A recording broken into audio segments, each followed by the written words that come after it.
Le Real Madrid est toujours en vie dans cette double confrontation face au Bayern Munich. En effet, hier soir au Santiago Bernabéu, le Real Madrid a perdu sur un score de 2 buts à 1. Et si ce résultat peut paraître à la base négatif parce que tu perds à domicile le premier match de cette double confrontation, eh bien quand tu joues face au Bayern Munich qui est considéré comme la meilleure équipe d'Europe et que tu sors une prestation telle qu'on a vu celle hier, eh bien tu te dis que ce résultat est pour le coup pas si inintéressant que ça. On a vu des choses intéressantes du côté du Real Madrid, on a vu un bon Mbappé, on a vu un très bon Arda Güler, on va en parler dans cette vidéo. On a eu un Bayern qui a été très fort offensivement parlant, mais qui a été prenable. On a eu un Real Madrid qui sait procurer les occasions. On a eu un Real Madrid qui a porté son masque, son costume du méchant du film. On a eu un Bayern Munich qui est arrivé avec ses armes, avec un football total, capable de jouer en possession, mais aussi en transition. Et on a eu un Real Madrid qui vient punir en transition rapide. Malheureusement, offensivement, ça a manqué de finition, ça a manqué de côté létal. Et surtout, on a fait face à un gardien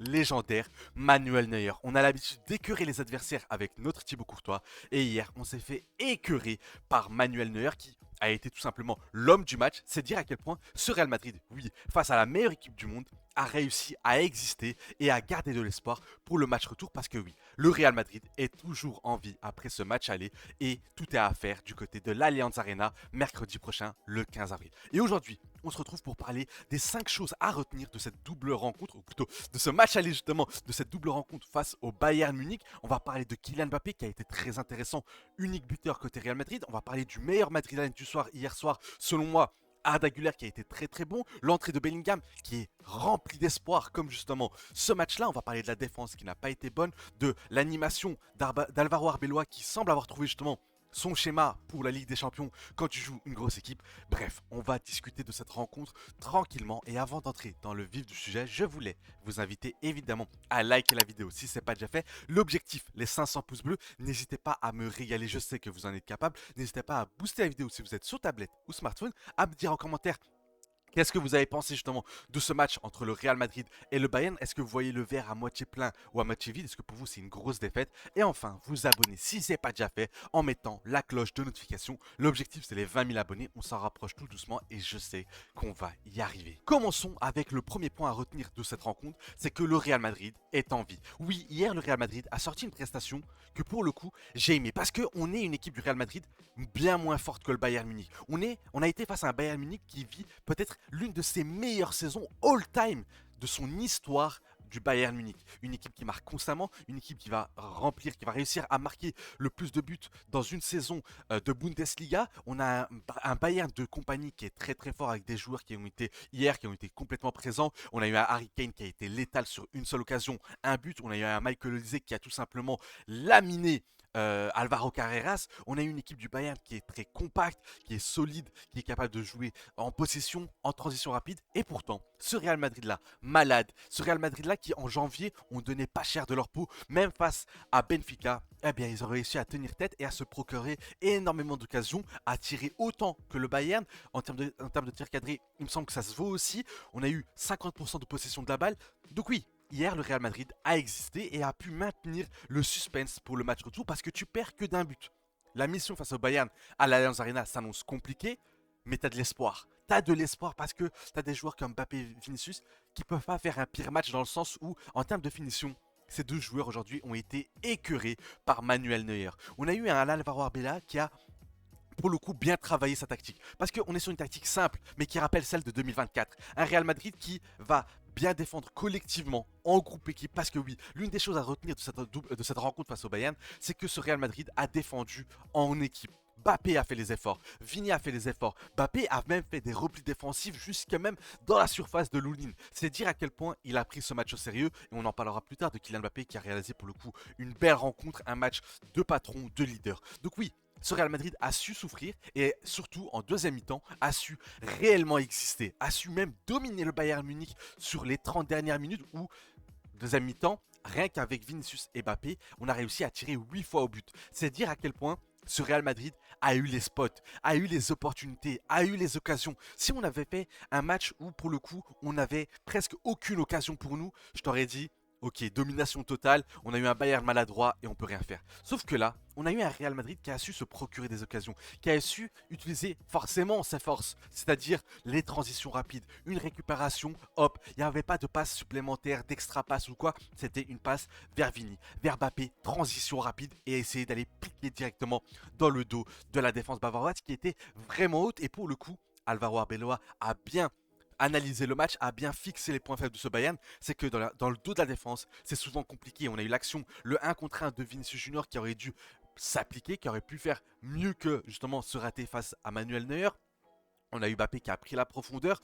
Malheureusement, on est tombé sur un immense Manuel Neuer qui est venu rappeler pourquoi c'est le meilleur gardien de l'histoire. Donc oui, le premier point à retenir justement de cette rencontre face au Bayern et de cette double rencontre au final, c'est que le Real Madrid est toujours en vie et qu'ils sont en mission pour ce match retour à l'Allianz Arena. Le second point est Arda Güler. Il a été très bon. Il a été même phénoménal. Face à une telle adversité, face à un tel milieu de terrain, face à une telle équipe, sortir une prestation pareille, c'est très bon. On a eu un Arda Güler qui était en mode maestro, en mode joueur complet qui fait énormément de choses. Sans ballon, parce qu'avec ballon, on le sait et on va en parler dans quelques secondes, mais sans ballon, des récupérations, de l'intensité, du pressing, un bon positionnement, alterner entre à la fois côté gauche et rentrer dans l'axe. On a eu un Arda Güler qui a été au four et au moulin et qui a réalisé une partition tout simplement Modric-iesque, j'aimerais dire. Voilà, le mot est très compliqué à dire, forcément, il est croate.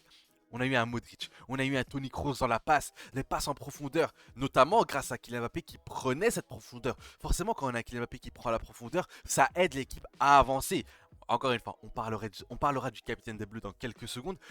On a eu un Arda Güler qui, avec ballon, ultra intéressant. Quand il y a un pressing sur lui, il panique pas, il arrive à dribbler, il arrive à se sortir du pressing, il arrive à calmer, il arrive à gérer le tempo.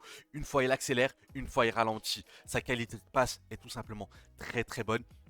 Sa vista fait extrêmement bien à cette équipe du Real Madrid et ses passes en profondeur. On a eu une passe pour Kylian Mbappé, on a eu la passe dans l'intervalle pour Vinicius Junior, l'extérieur du but pour Vinicius Junior pour le lancer en profondeur. On a eu un Arda Güler en mode archer, en mode Robin des Bois qui était là pour distribuer des caviars à gauche, à droite. Et voilà, c'est ce Arda Güler qu'on veut voir. Un joueur qui prend le jeu à son compte. Hier, c'était au mitard, au milieu de terrain, c'était Arda Güler qui menait. C'était le meneur de jeu. Et encore une fois, dans un milieu de terrain qui a été hier très compliqué. On a eu un Tchouaméni qui n'a pas répondu présent, assez invisible. Un Valverde qui, quelques moments brillants, mais sinon pas suffisant. Un Pitarch qui pour le coup a été submergé par l'intensité de la rencontre, par l'intensité de l'événement, ce quart de finale face à ce Bayern Munich, par l'intensité. Tu as eu un Arda Güler, le seul milieu de terrain qui a répondu présent et qui pour moi a réalisé le meilleur match côté madrilène hier soir. Il va falloir capitaliser dessus parce que, on en parlera plus tard, l'entrée de Bellingham a été très bonne.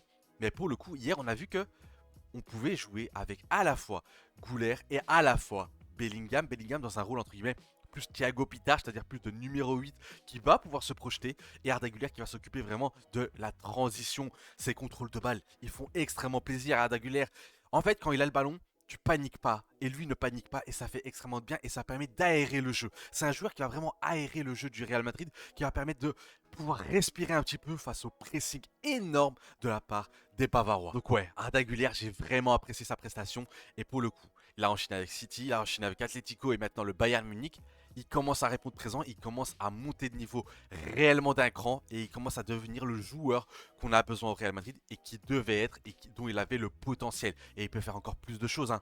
Les amis. Arda Güler, c'est un joueur qui peut viser encore plus haut. Mais pour le coup, on va se satisfaire déjà de ce qu'il a fait face au Bayern. Et s'il est capable de répéter cette performance à l'Allianz Arena, pour le coup, on aura gagné un titulaire indiscutable parce que pour le coup, moi, je change pas Arda Güler et sa qualité de passe. Amigo, si t'es encore là dans la vidéo, n'hésite pas à bombarder de likes. Objectif, les 500 pouces bleus comme d'habitude. N'hésite pas à booster la vidéo si t'es sur tablette ou smartphone. Me dire en commentaire ce que tu penses justement des points que j'ai mis en évidence, que ce soit Bellingham, Arda Güler, Kylian Mbappé, etc. Et enfin, n'hésite pas à t'abonner si c'est pas déjà fait. Objectif, les 20 000 abonnés. On est à 18 200. On y arrive très prochainement et mettre la cloche de notification pour ne pas rater les prochaines vidéos. Et nous allons pouvoir passer sur le troisième point qui est l'entrée de Bellingham. Si ce match est porteur d'espoir, eh bien Bellingham en est l'un des artisans.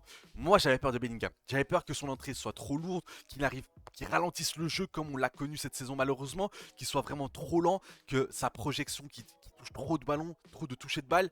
Et au final, on a eu un Bellingham très efficace qui l'aspect où je l'ai trouvé vraiment impressionnant, qui m'a rappelé à quel point Bellingham est un joueur de classe mondiale, c'est dans sa capacité à résister au pressing adverse. On avait vraiment une vague de Bavarois qui venaient récupérer le ballon très haut côté Real Madrid. Et pourtant, tu as eu un Bellingham qui avait cette qualité de dribble, qualité technique pour se sortir du pressing, casser des lignes et du coup te retrouver directement en attaque dans une transition rapide et avoir des Vini, des Mbappé et des Valverde qui vont transitionner rapidement.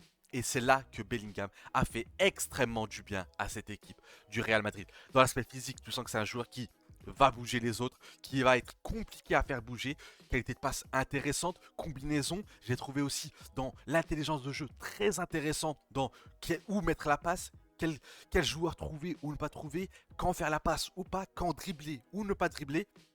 Son entrée, je l'ai vraiment trouvé très très bonne de la part de l'international anglais qui hier a fait taire les critiques. Il n'a joué que 20 ou 30 minutes. Mais pour le coup, moi, si c'est ce Bellingham, je le mets titulaire évidemment face au Bayern Munich au match retour à la place d'un Thiago Pitach qui, encore une fois, a été submergé par l'intensité, par la gravité de l'événement. Et Bellingham, depuis son entrée en jeu, le Real Madrid a changé de visage. Et c'est ça qu'on attend de la part du joueur britannique, de l'ancien joueur de Dortmund. C'est ça qu'on attend de lui. Qu'il soit un game changer, qu'il soit celui qui va changer le visage du milieu de terrain du Real Madrid. Si tu récupères un Arda Güler comme tu l'as eu, si tu récupères un Bellingham qui soit à un si bon niveau et les deux dans un rôle distinct, un Tchouaméni qui est très bon même si attention il a pris carton jaune, donc il ne sera pas là pour le match retour et un Valverde de ce niveau-là, pour le coup tu t'es peut-être constitué un quatuor au milieu de terrain très très intéressant. Donc ouais, salutations justement à la performance de Jude Bellingham qui a été encore une fois très très intéressante. Une autre performance qui a été intéressante et vous l'attendiez forcément dans cette vidéo, c'est celle de Kylian Mbappé. Pour le coup, il y avait énormément d'attentes sur lui. La pression était telle que on pouvait croire qu'il pourrait passer à côté de son match. Et pour le coup, hier, s'il n'était pas tombé sur un Manuel Neuer, encore une fois, très écœurant, tu aurais eu un Kylian Mbappé qui pouvait planter 2, voire même 3 buts. Il a été important dans l'animation. Pourquoi? Parce qu'il a été ce joueur qui, sans ballon, a fait les efforts. Il a montré qu'il a écouté les critiques. Il a fait les efforts, il a défendu. Il a montré que, comme dans The Breach, à ce moment-là, on avait besoin que Kylian Mbappé fasse des efforts défensifs, même si ce qui a coûté en contrepartie, c'est de la lucidité offensive, effectivement. Mais pour le coup, quand tu joues face à ce Bayern Munich, tu peux pas défendre à 9. Tu es obligé de défendre à 10, ton gardien évidemment. Donc ça, rien que pour ça, il faut saluer la performance de Kylian Mbappé, mais surtout, il a attaqué l'espace, il a pris la profondeur, et ça aide énormément ce Real Madrid, parce que quand le milieu de terrain, notamment Arda Güler, a le ballon, et qu'il n'y a pas de proposition offensive, c'est compliqué de lancer un appel. Mais quand Kylian Mbappé prend la profondeur, eh bien forcément, ça aide ton milieu de terrain à trouver directement dans la profondeur. On a eu énormément de fois où ce Real Madrid n'a pas réussi à ressortir les ballons proprement. On a eu un Bayern Munich qui mettait une pression telle que, techniquement parlant, cette équipe du Real Madrid, défensivement, n'arrivait pas à sortir le ballon par l'aspect technique. Il manquait de maîtrise technique. Donc, on se retrouvait à dégager le ballon très très haut, très très loin, dans la profondeur, et avoir un Mbappé qui est capable de prendre cette profondeur, et bien forcément, ça permet de garder la défense du Bayern en l'alerte et surtout de pouvoir utiliser les failles de cette défense très très haute à notre avantage, à l'avantage du Real Madrid. On a eu un Mbappé qui s'est procuré des occasions, un Mbappé qui a tiré, un Mbappé qui est tombé sur un gros Manuel Neuer. Encore une fois, ce qu'il a fait hier, Mbappé, c'est pas le match de sa vie, évidemment, mais dans l'attitude, dans la personnalité, dans les efforts défensifs et dans la capacité à répéter les efforts offensifs sans ballon, c'est-à-dire faire des appels parfois à vide, ça a été très intéressant et ça a grandement aidé le Real Madrid. Et s'il a malheureusement pas pu être récompensé un peu plus que ça par des buts, il a quand même marqué son but en tant que renard des surfaces et ça fait extrêmement plaisir sur un centre magnifique de Trent Alexander-Arnold qui pour le coup fait un bon match, même si avec Trent t'as l'impression que s'il avait un peu plus de bagage, de volume, ce serait un latéral qui serait encore meilleur, qui pourrait coupler à la fois son intensité physique et sa qualité de passe. Parce que hier,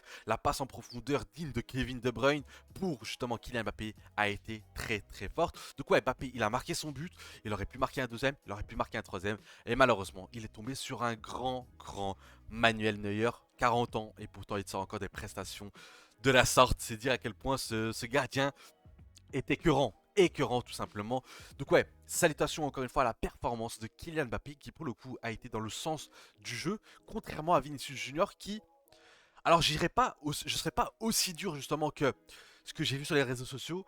Oui, Vini n'a pas fait un grand match. il a pas fait un grand match. C'est pas le Vinicius mode Ligue des Champions qu'on connaît. C'est pas le Vini qui fait la différence. C'est un Vinicius qui finalement, en termes de dribble, il a réussi 5 dribbles sur 9. Réussir 5 dribbles dans un match tel, dans un quart de finale, face au Bayern Munich au Bernabeu, c'est déjà une grosse performance. À la fin du match, c'était bien mieux qu'au début. Il arrivait à éliminer Upamecano. Il y a un moment donné où vraiment il envoie Upamecano. Il est impliqué dans les buts malgré lui. Mais ça reste un Vinicius Junior qui un peu décevant. C'est pas le monsieur Champions League. Et même sans ballon, j'ai trouvé qu'il aurait pu faire un peu plus. Est-ce qu'il est cramé par le fait qu'il a été joué avec le Brésil très très loin, il a fait énormément de kilomètres? C'est possible, mais on va pas chercher des excuses et on va surtout attendre de Vinicius Junior qui réalise un match bien meilleur à l'Allianz Arena. Et que ce soit lui ou Mbappé, il va falloir une bien meilleure finition. Il va falloir qu'il soit létal devant le but. Je sais que c'est Manuel Neuer et que c'est compliqué, mais il va falloir que chaque tir soit très très dangereux et que presque ça fasse mouche pour espérer justement une bonne fin et une qualification en demi-finale de Ligue des Champions. Et le dernier point dont j'aimerais parler, c'est un point un peu vague, un peu vaste, c'est à la fois l'aspect défensif et Alvaro Arbeloa. Défensivement, on a eu un Carreras qui a tellement mangé face à Olysée. Il a pris l'eau face à Olysée. Olysée l'a tout simplement mélangé. On savait que Olysée était un joueur de classe mondiale. On savait que le duel face à Carreras allait être compliqué. Enfin, on savait que le duel face à Olysée allait être compliqué pour Carreras. Et pourtant, je ne m'attendais pas à ce qu'il prenne l'eau autant. Vraiment, on a eu un Carreras qui a tout simplement morflé. Et c'est là que tu te dis, quand même, cette défense pénalise énormément ce Real Madrid. Parce que aïe aïe aïe aïe, défensivement c'est compliqué. Trent, alors ok, sa passe décisive est très bonne, on l'a apprécié, mais défensivement quand même c'est compliqué, même s'il a réussi à tenir Trent avec l'aide de Valverde, l'aide de Thiago Pitarch. Carras, il a pris complètement l'eau face à Olysée. C'est là que tu te dis quand même, Mendy, s'il peut être là pour le retour, franchement, ça augmenterait radicalement nos chances de qualification. On a eu un Militao qui a fait une très très bonne entrée, j'ai vraiment apprécié, tu sens directement. En fait, l'entrée de Bellingham et de Militao ont apporté de la puissance. Ils ont apporté un niveau. Ils ont apporté un niveau supérieur à cette équipe du Real Madrid. Même si, en termes de profil, peut-être que tu me diras, Bellingham, il doit encore se cadrer techniquement parlant, c'est ce que je répète constamment. Mais pour le coup, ils ont apporté à la fois du caractère, de la volonté et surtout des joueurs de classe mondiale, des joueurs forts, des joueurs qui sont déjà à maturité et ça a fait extrêmement plaisir et ça a monté le niveau forcément de ce Real Madrid. Alvaro Arbeloa, pour le coup, franchement, hyper, mais franchement, sa lecture du match est bonne. Elle est bonne. Miser sur les transitions rapides pour attaquer les espaces laissés par le Bayern Munich, par la défense très haute du Bayern, cette capacité à rester groupé en bloc équipe très bas pour justement transitionner rapidement, c'est ce qu'il fallait faire. Malheureusement, après, quand tu joues ce genre de tactique, ça dépend que de la finition.